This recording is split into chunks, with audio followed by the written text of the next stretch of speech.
faculty, family, friends. When I was a little girl, I told my mother I wanted to be a talk show host. I wanted to be Oprah before I even knew who Oprah was. So I would take the remote and I would interview my family about everything.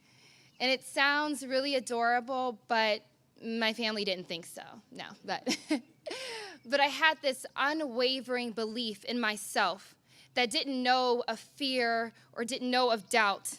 Because before the world could tell me of its possibilities, I imagined how my life would be without placing limitations on myself.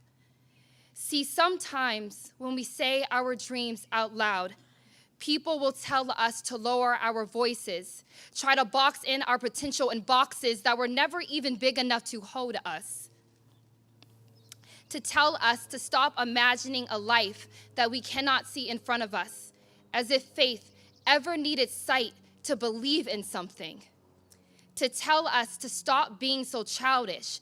But there is nothing childish about holding on to the hopes you had as a child. Greatness is not something we look into the world for. Greatness is something that we dig up from within ourselves and then put it into the world. It isn't something that only belongs to the privileged. It is our human right to be as great as the desires of our hearts. And I believe that within each of us, there is a desired calling, a divine purpose that makes sense of who we are, a purpose as to why out of a 1 in 4 trillion chance of being born, here we are. And you know you found your calling when your light turns on. It is when something clicks and you get that feeling inside your gut that tells you, this feels right. This is my magic. Our very existence is a miraculous act. It is why we write, because we know that words have power off the paper. It is why we are photographers, filmmakers, audio storytellers. It's why we are reporters, because we know that what we do is so much bigger than ourselves. It fills us up because we have witnessed how a story can make someone whole again. And we may only be giving people a platform, but that platform gives people a foundation to stand on. But even with purpose, we need to know that life happens, and we have to know how to hold steadfast to that calling. Last year,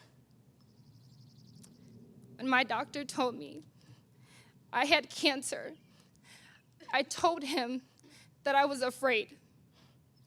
But I wasn't afraid of dying.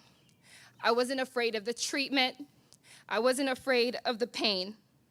I was afraid of who I would become when it was over. I was afraid of the universe shifting and losing myself in the movement. But what I have learned is that when my world shifts, it is because it is making room for my transformation. It is making room for my tragedy into triumph. And you don't need cancer to know about surviving.